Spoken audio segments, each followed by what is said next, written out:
I'm a Bangladeshi, a Maldivian. I'm from Lake Athabasca.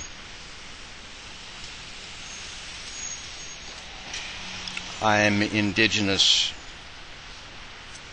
Alaskan. My death fast restarted at 1:14 p.m. today.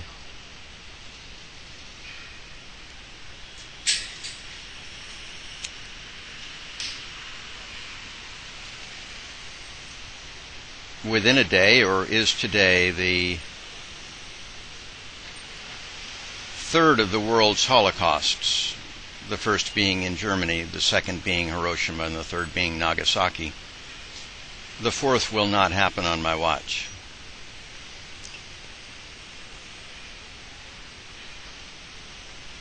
The fifth, I suppose, because we can consider the firebombing of Tokyo, where we incinerated up to 1 million people, the second, I guess.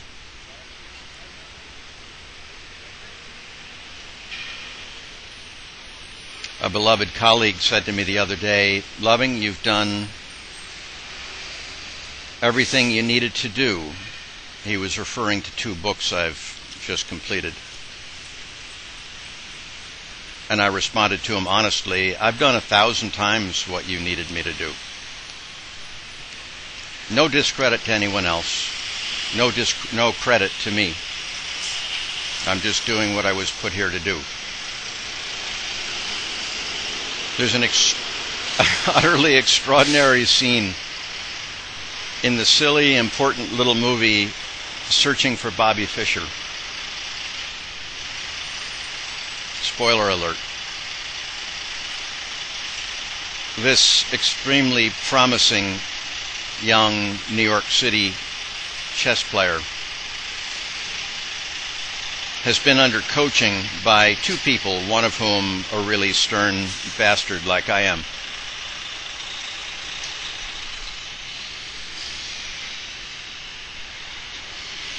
It was a shocking, very awkward scene, monstrously important.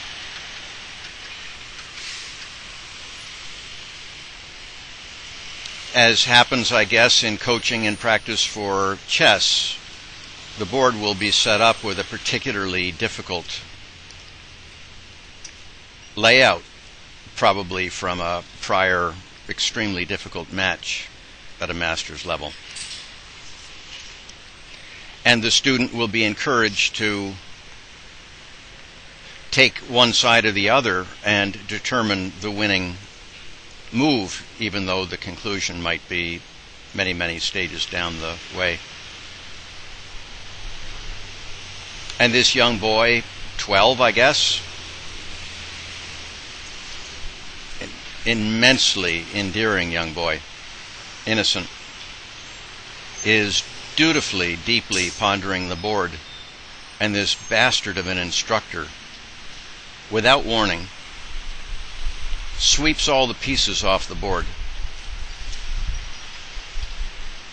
Incredibly cruel, incredibly mean. The boy is shocked, horrified. And his teacher said, "You don't need the pieces now. You have everything in your head that you need." That's a paraphrase with liberties, because I don't remember. It's been years since I've seen it.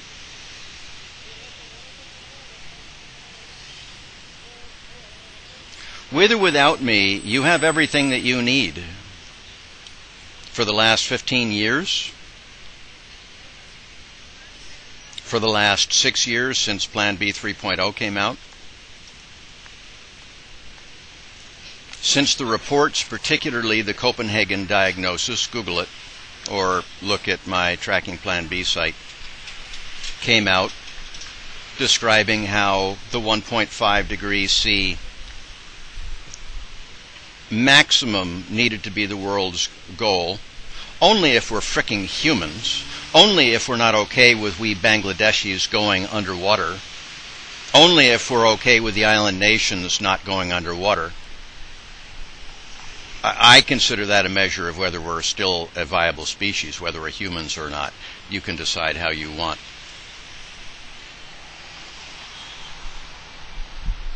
My children are Bangladeshis. They are not going underwater in my life. I am not going to bury them. They're going to bury me.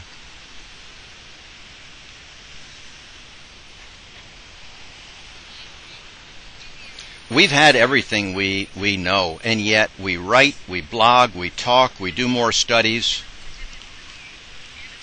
Why? To convince the lunatics, my brothers and sisters all on the right? They'll never be convinced. The slave owners were never convinced. The vile racists were never convinced. It was the center that became convinced by the heroic action of a few, a handful, on the left and the center that acted, that saw what the human life-giving paradigm was, lived that paradigm, therefore unverbally became evidence of the same way to be. And enough people on the center and the left saw it, and their humanity was sparked as well. All of this I've written ad nauseum, particularly in Book 2, which is now ready for detailed study and use. Resurrecting Your Unviolent Warrior, a personal trainer for inchies, which I use every day, and I will as long as I retain cognizance, probably another 3, 4, or 5 weeks now. My number one priority right now is a major rewrite of Global Warming's Death Fast, the first book that I did, which has received no attention in 2 months, where I have realized, hence stopping the first death fast, that although it's a slippery slope, I need to re-examine what dying for a cause means.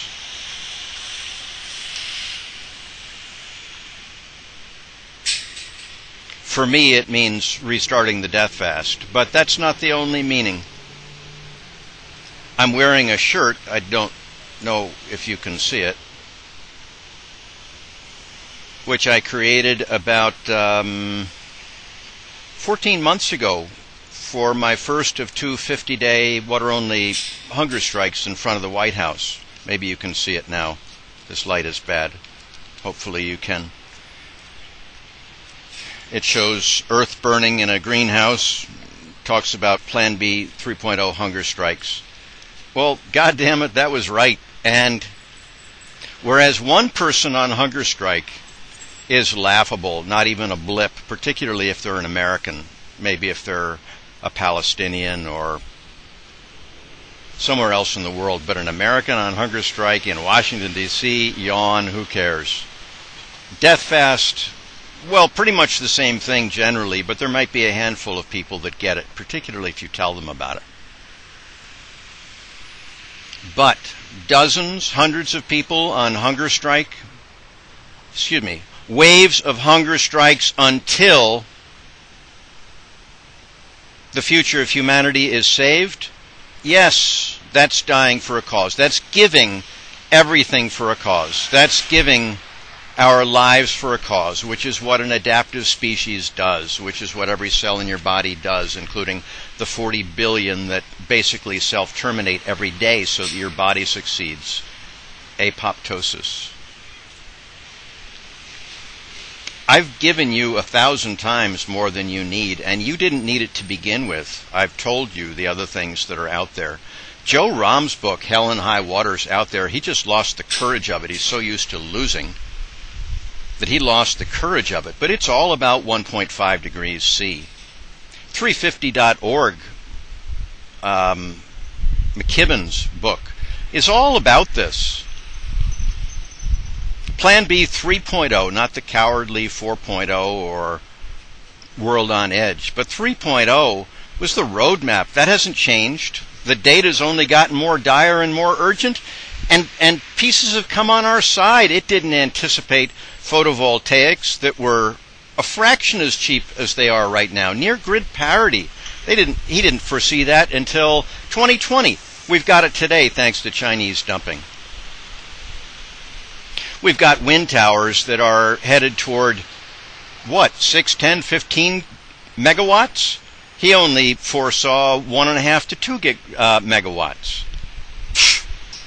Technically, it's gotten easier. It's gotten harder because instead of starting in 2008, we've barely started.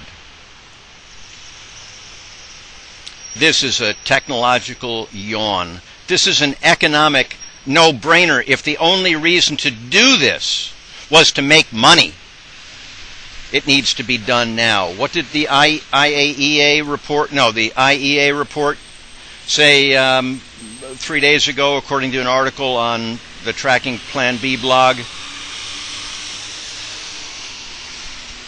Between now and 2050, now this is to achieve the cowardly, unacceptable 2-degree C rise this century. No, 1.5 degree. But to achieve to stand to the 2 degree C threshold, it said we need to increase expected funding for energy infrastructure in the world 35% between now and 2050 to make $150 trillion incremental revenue for the world. That's a gold mine. That makes the California gold rush look like a hunt for nickels. This is an economic bonanza. The demand that you have to have remains.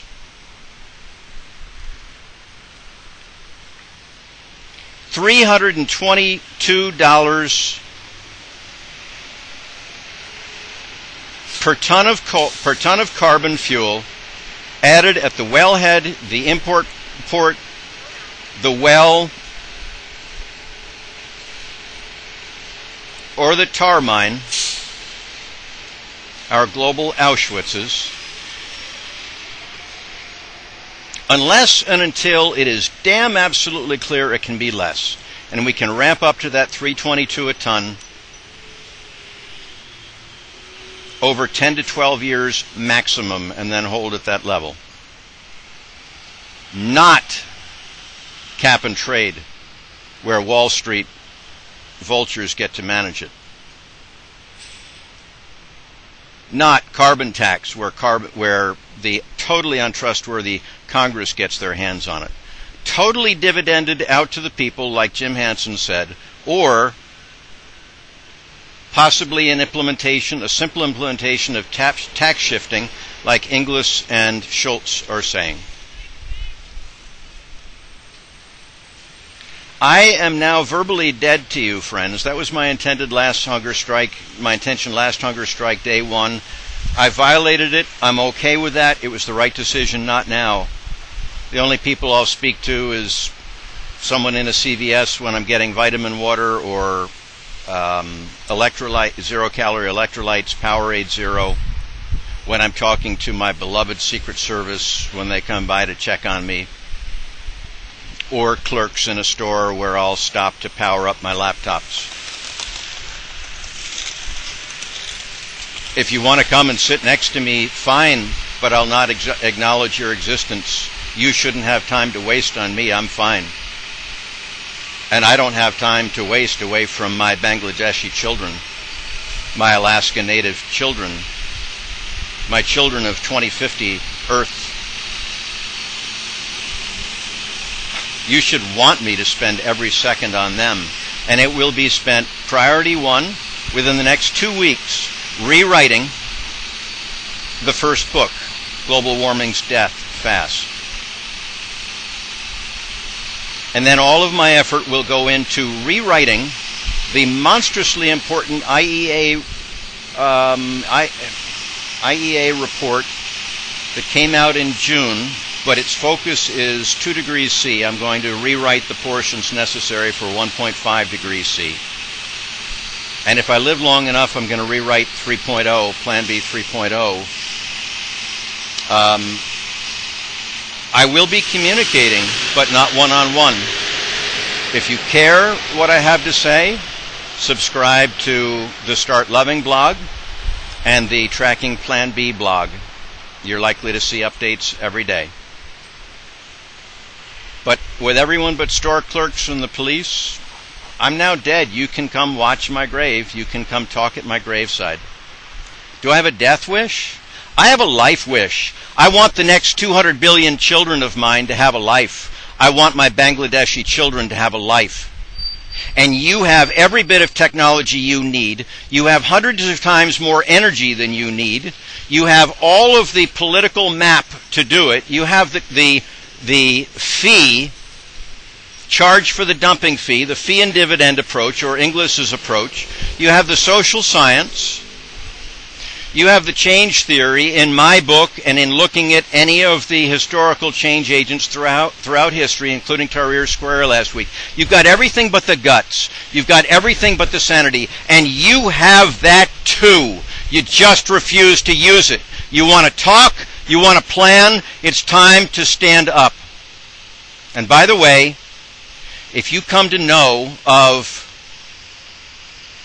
20 to 30 to 40 people that have reached the point where they are putting their bodies on the line in the way of this carnage until the dumping charge is $322 per ton and about 25 times that on carbon dioxide seepage, starting at not the $25 per ton year one on carbon, but the $600 per ton that the carbontax.org sites speak of for carbon dioxide, for natural gas seepage. If you know of 10, 20, 30 people that get it, that have arrived at, not on my watch, my body is staying in the way in Washington, D.C. until the wreckage fee is law, you might want to let me know if those people think I can serve our next 200 billion children better alive right now than dead. Don't waste my time with anything else. I love you all. Be well. There are no exceptions to what I've just said. Don't come see me. If you write me anything personal, don't expect me to read it. Don't expect me to reply. Don't expect any replies.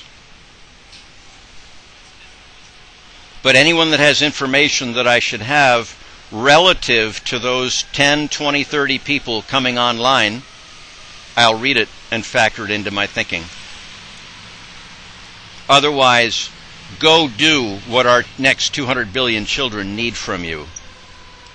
What our Bangladeshi children need for you to do now. What our Maldivian children need for you to do now. What our Athabasca children need for you to do now. What our Native Alaskan children need for you to do now. Go do it for the joy of it, for the life of it, for the euphoria of it. We're not here to survive, friends. We're here to serve. That's the only place that life is to be found. I love you all.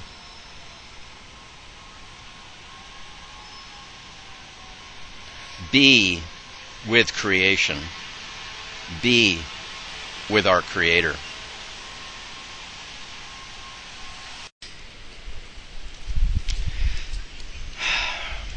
I'm not talking to the press this time, friends. I'm not talking to anyone about this in an interactive mode. I'll continue to write as long as I remain lucid, which I'll guess will be,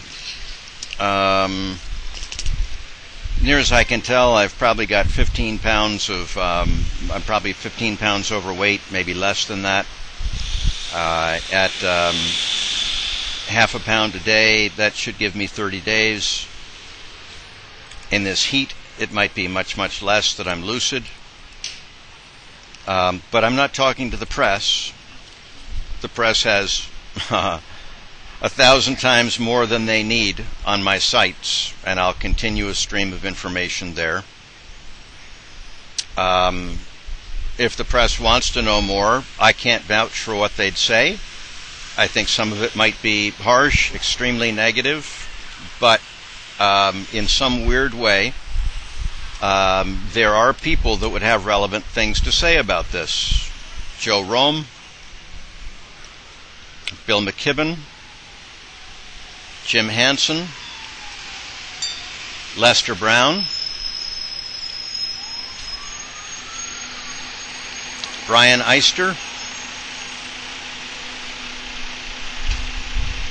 Hope for Peace Now, Kathy McGinley,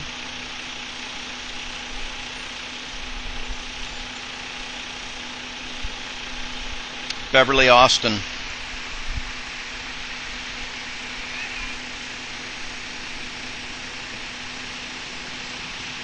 they have no inkling of this.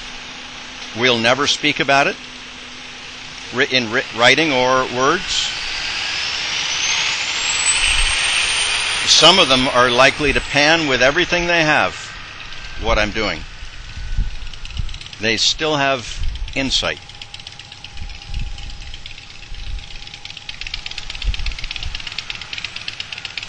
The final stages of this for me, luckily I had a dry run that ended about a month ago. And I don't know physically. I suspect that I'll allow myself to be carried away to hospitals. I suspect I'll rip out any tubes when I regain consciousness. I suspect that will have me finish out my days in St. E's. Walking off into the woods at the final stages might figure in. That's unclear to me. I haven't given any thought. I don't really care. Maybe I'll be allowed to be expired here. Maybe someone will offer me in the final days a place to peacefully expire. Maybe 10 to 20, 30 people will have regained their humanity and their sanity. And it will be clear to me that I can better live by serving alongside of them than by expiring now. None of that concerns me. What concerns me is my next 200 billion children. What concerns me is my Maldivian children today. What concerns me is my Bangladeshi children today, my Alaskan children today, my Athabasca family today, my human family today, that if this impending global Holocaust cannot restart enough of our hearts now, after all the data, all the science, all the writing, all the books, all the blogging, nothing's going to restart it, and we're dead. We're finally subspecies. We've finally de-evolved. There are no more human children. They're only subhuman mutants who I love, but prolonging such torture shouldn't happen. So it's time to stand and put up or shut up. There will never be a better time. These things don't happen gradually. They happen when enough fairly dry wood has been gathered, and thank you McKibben, thank you Hansen, thank you Rome, thank you Brown, but you've done the gathering of the damp wood. It's time to put up or shut up. It's time to ignite and cause some of that damp wood to dry out enough to start to burn as well, or it's time to move on.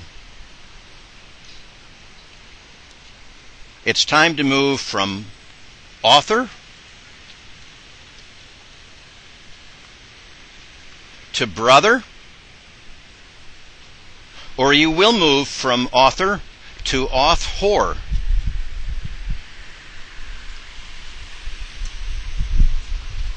There's no third option for you now.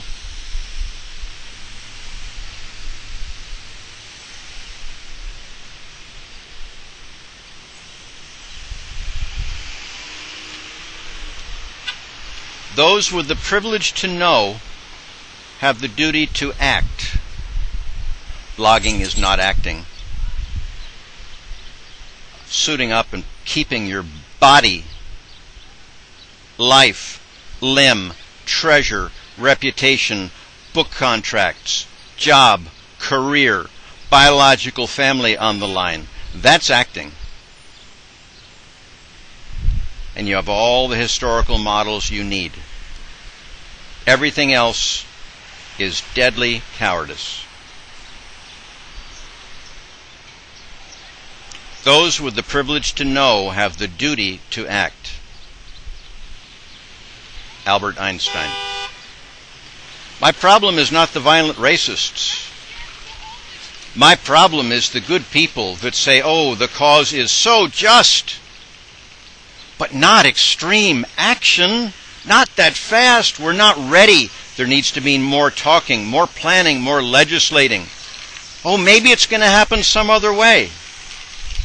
That's my problem, said Martin Luther King Jr. Certainly I just gave you a paraphrase with liberal liberties taken, but he would approve. Our greatest problem today is not the deniers on the right. It's the deniers on the left who know but deny their historically clear responsibility to put their bodies where their blogs are, to put their bodies and their careers and their family reputation and their jobs and their book contracts where their lives are. I'm good, thanks, sister. I'm good, thank you. Homeless truck offering socks. I could have used the ice-cold water. Be well, friends. Actually, you know what? I don't care how you are. I don't care how I am. You shouldn't care how you are. You shouldn't care who I am. You should care how the next 200 billion children of our children, your children, my children, care about how they are. They're not going to get a do-over on this, friends. They don't have any more time. We've known that for 200 years. We've known that for 15 years. We've known that for 6 years. We've known that every day since, ever more clearly. For God's sakes, put your bodies where your mouths are.